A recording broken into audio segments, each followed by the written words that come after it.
प्रकार से हम मलाकी में पढ़ते हैं, मलाकी में हम तीसरे अध्याय में जब पढ़ते हैं तो प्रभु यीशु मसीह के बारे में लिखा है, और फिर बाद साथ ही साथ हम देखते हैं कि 8 पद से हम देखते हैं कि प्रभु कहता है कि तुम मुझे धोखा दे रहे हो। नहीं, परमेश्वर यहाँ धोखा देने का जिक्र कर रहा है, बता रहा है परमेश्वर। जैसे हम 8 पद में पढ़ते हैं, मलाकी 3 उसका 8 में इस प्रकार से हम पढ़ते हैं, क्या मनुष्य परमेश्वर को धोखा दे सकता है?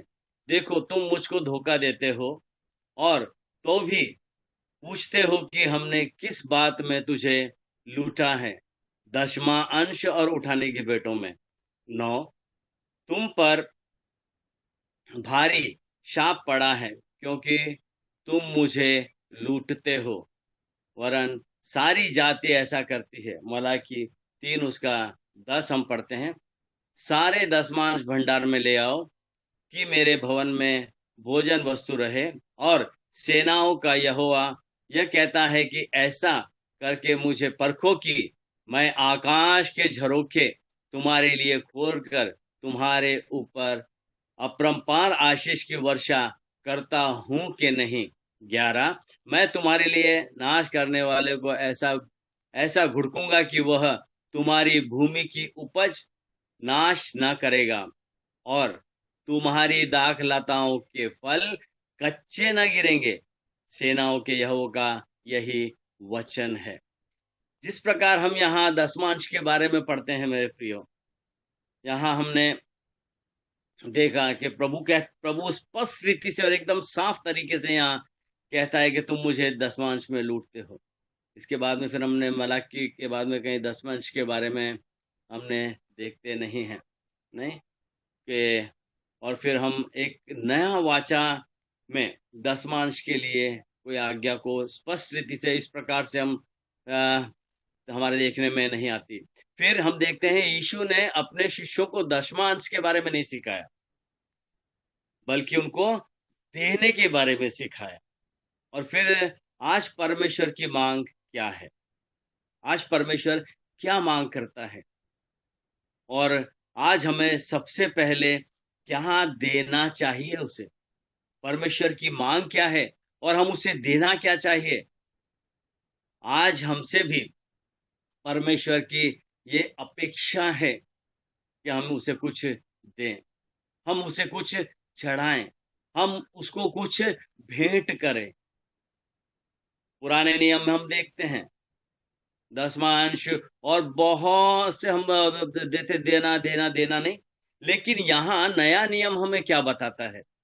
जिस प्रकार हम सब इस पद से बहुत परिचित हैं, रोमियो 12 का 1 से, वहां 12 के 1 में पौलुस कहता है, इसीलिए हे भाइयों, मैं तुमसे परमेश्वर की दया स्मरण दिलाकर विनती करता हूं कि अपने शरीरों को जीवित और पवित्र और परमेश्वर को भावता हुआ बलिदान करके चढ़ाओ, यही तुम्हारी आत्मिक सेवा है।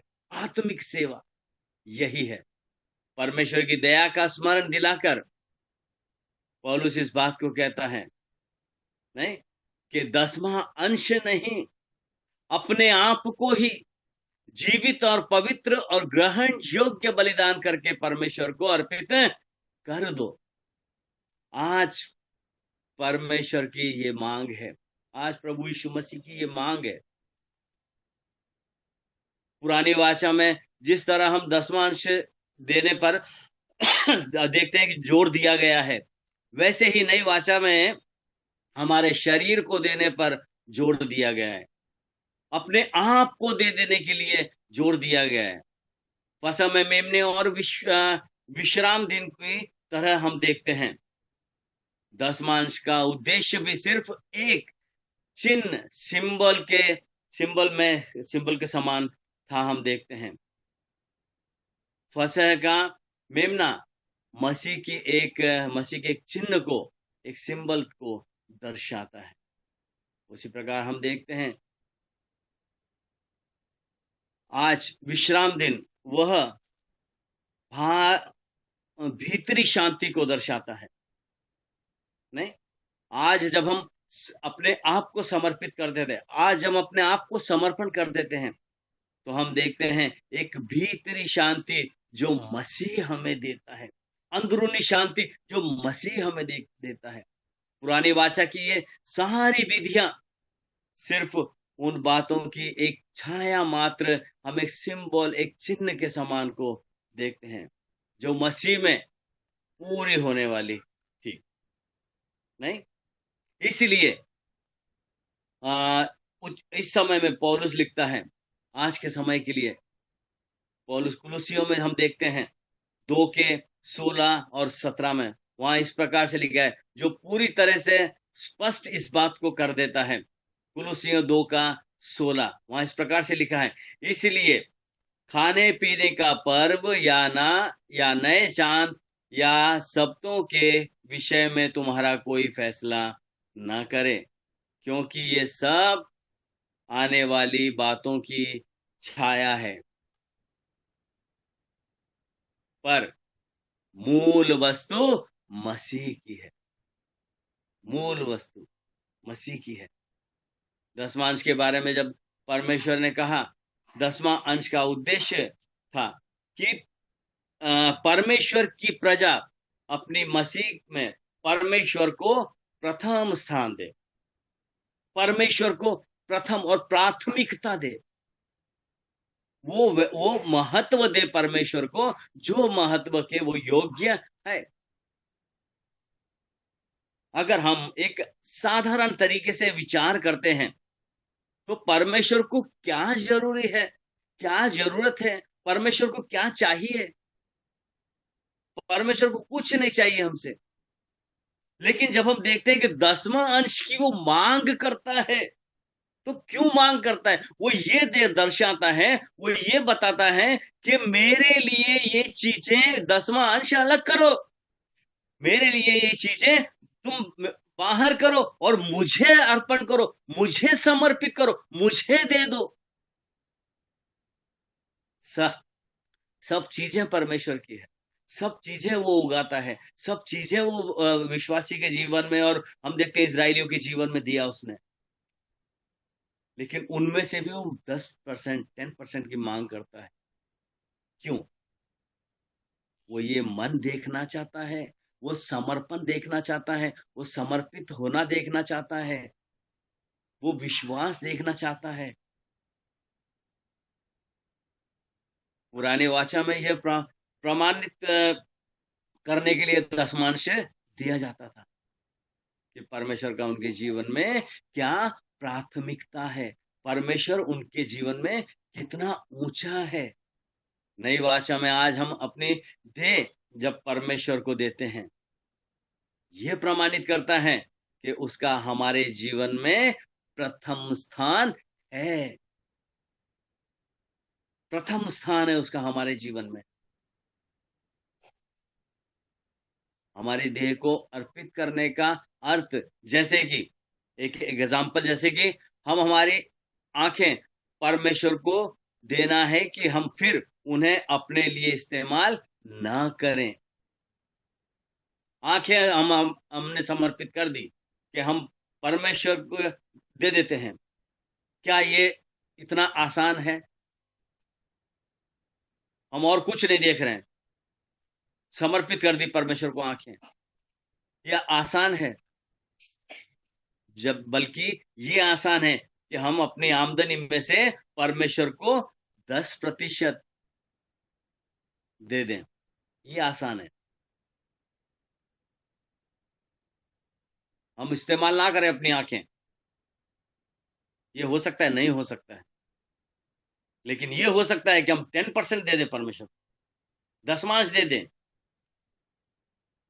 हम जानते हैं परमेश्वर को अपनी तनख्वाह में से 10% देना बहुत आसान है। लेकिन हर एक महीने के हर एक दिन अपनी आंख को परमेश्वर के लिए शुद्ध रखना आसान नहीं है मेरे प्रियजनों। इसलिए अपने शरीर को, जब हम नए नियम में देखते हैं तो प्रेरित बहुत गरीब थे, बहुत गरीबी में जीवन जी रहे थे, प्रभु था उनके साथ, प्रभु प्रभु की उपस्थिति रही उनके साथ, नहीं? लेकिन हम देखते हैं फिर भी वो काफी गरीबी में उन्होंने जीवन को व्यतीत किया।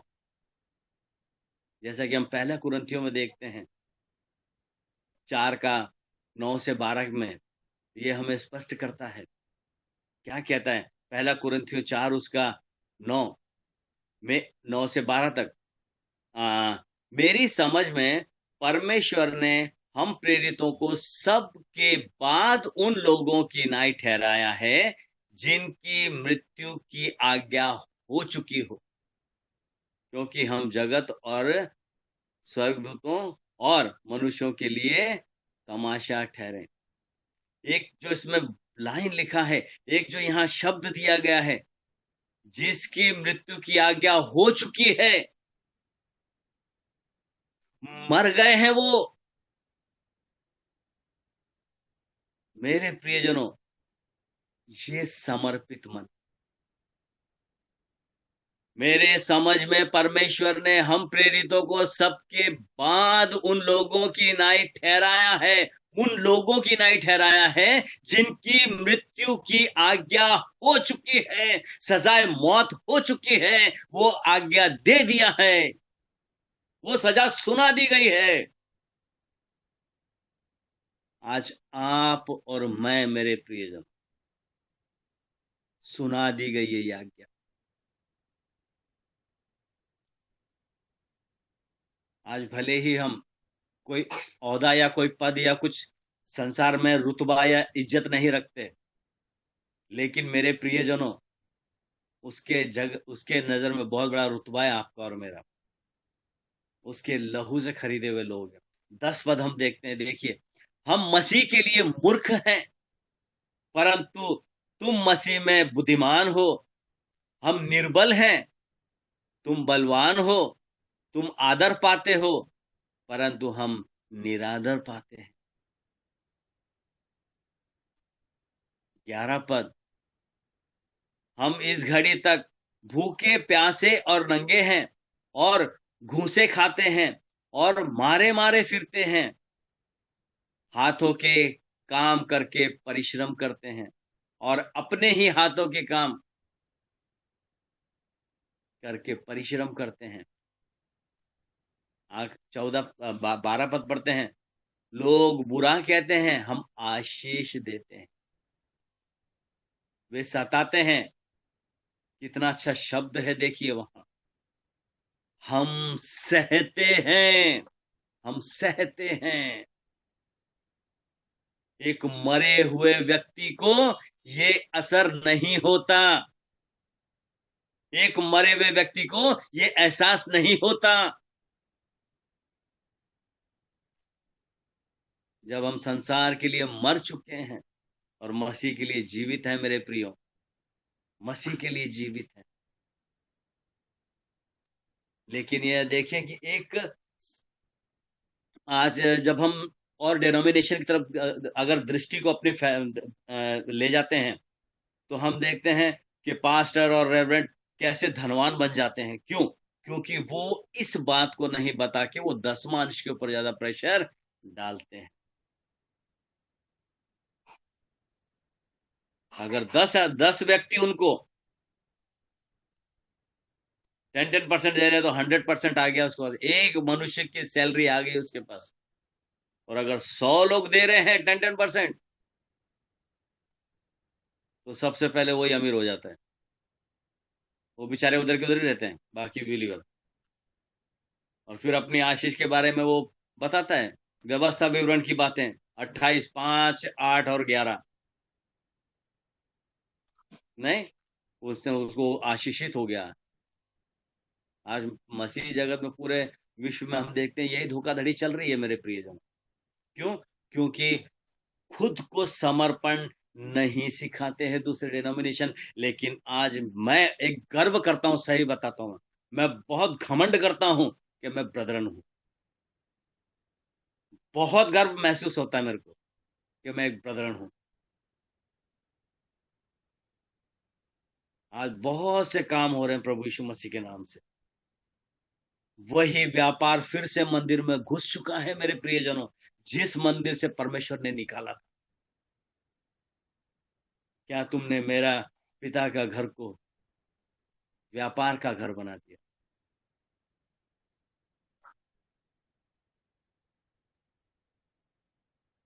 परमेश्वर के लिए हमें देना है, आवश्यक देना है, दासों को देना है, क्योंकि उनका घर उसी से चलाया जाता है। देना है। लेकिन हम यहाँ क्या देखते हैं कि जो इस प्रकार के लालच वाले होते हैं, जो दूसरे डिनोमिनेशनों में हम देखते हैं, वो ये सब नहीं सिखाएंगे। सिर्फ दान देना कैसे, क्योंकि बहुत समय में मैं जब कहीं जाता हूं तो मैं मिलता हूं, बात करता हूं, तो विश्वास उनके पास नहीं है, बाइबल लेकिन है उनके पास, और वो हाथ में गिफ्ट रखते हैं। उनको कुछ ज्ञान नहीं है, लेकिन गिफ्ट देना, पॉकेट से निकाल के देना, उनको सिखाया जाता है। वहां नहीं लेता हूं मैं क्या, मेरे ब्रदर के कोई भी भाई लोग होंगे वो नहीं लेते, क्योंकि उस 10वें अंश का महत्व और उस गिफ्ट का महत्व उस ब्रदरन वाले को पता है, लेकिन जो दे रहा है उसको नहीं पता है, तो नहीं लेगा वो। क्योंकि हम खुद को चढ़ाने वाले लोग, एक बिलीवर, एक विश्वासी खुद को जब तक नहीं चढ़ाता है प्रभु को। मेरे साथ में एक वचन निकालिए, दूसरा कुरिन्थियों 2:9 उसका 7। दूसरा कुरिन्थियों 9 उसका 7वां इस प्रकार से लिखा हुआ है, हर एक जन जैसा मन में ठाने वैसा ही दान करे, न कुड़कुड़ के और न दबाव से, क्योंकि परमेश्वर हर्ष से देने वाले से प्रेम रखता है। यहाँ हम स्पष्ट रीति से दान के बारे में देखते हैं। लेकिन अगर हम यहाँ अपने आप को रख देते हैं, अपने आप को कुड़कुड़ा के भी परमेश्वर को नहीं देना। कुड़कुड़ाने का मतलब ये हुआ प्रियजनों कि मन तो है? एक एग्जाम्पल, मन तो है पिक्चर जाने का, है? लेकिन अरे चर्च में जाके बैठा है लेकिन मन उधर ही है। ये कुड़कुड़ा के अपने आप को देना हो, बस पूर्ण रीति से परमेश्वर को देना। हम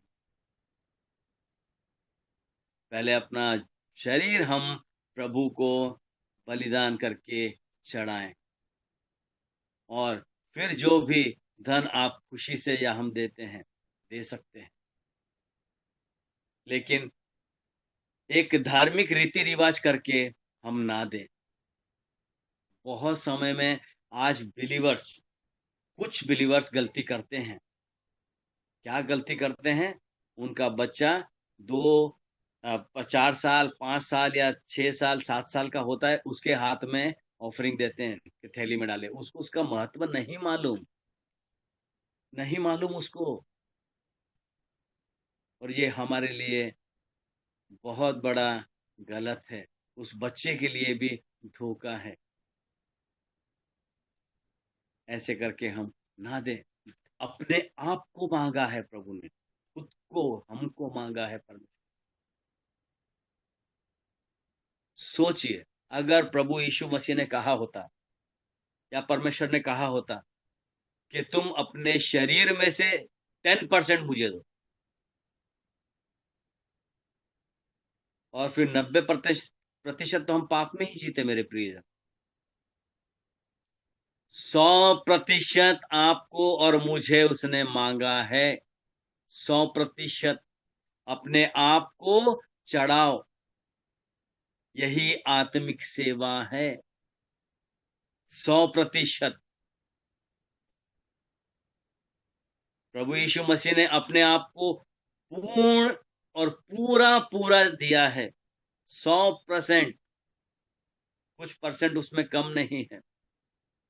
इसलिए आज वो आपको और मुझे भी 100% चाहता है। 100%। अब मेरे पापों के लिए, हमारे पापों के लिए अपने आप को पूरा पूरा दिया। आज प्रभु यीशु मसीह की ओर जब हम देखते हैं तो हम ये देखते हैं, मेरे प्रभु ने अपने आप को पापियों के लिए पूर्ण रीति से दिया है, संपूर्ण दिया है, पूरा का पूरा दिया है। यही मांग वो आज हमारे सामने रखता है, यही आज वो चाहता है, यही आज हम चढ़ा सकते हैं। अपने आप को पूरा पूरा दिया है उसने। और आज प्रभु यीशु मसीह मुझसे और आपसे भी यही चाहता है मेरे प्रियजनों। वो नहीं चाहता कि निर्मल उसको 10% अपने आप को चढ़ाए, 20% अपने आप को चढ़ाए, या 90% अपने आप को चढ़ाए। नहीं, निर्मल 100% मुझे चाहिए, 100%। आइए मेरे साथ एक आखिरी वचन पढ़ के मैं समाप्त करना चाहता हूं। लूका 10 उसका 27। Luke chapter 10 verse 27। वहां हम भले सामरी के बारे में, भले सामरी का एक दृष्टांत पढ़ते हैं। वहां वहां इस प्रकार से यहाँ लिखा है 10:27।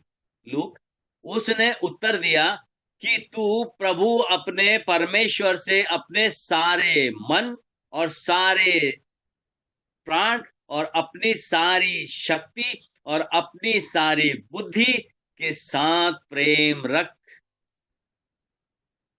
4 चीजें देखते हैं और इसमें पूर्ण समर्पण आ जाता है मेरे प्रियजनों, पूरा समर्पण आ जाता है।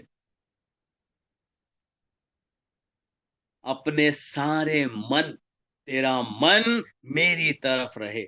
अपने सारे प्राण, तेरा प्राण सिर्फ मेरे लिए, मेरी ओर रहे। अपनी सारी शक्ति, जितना बल सामर शक्ति है वो परमेश्वर के लिए। अपनी सारी बुद्धि, जितनी बुद्धिमता है, जितने बुद्धिमान है, जितने बुद्धि है, परमेश्वर की ओर लगा। ऐसा प्रेम वो आज मुझसे और आपसे चाहता है।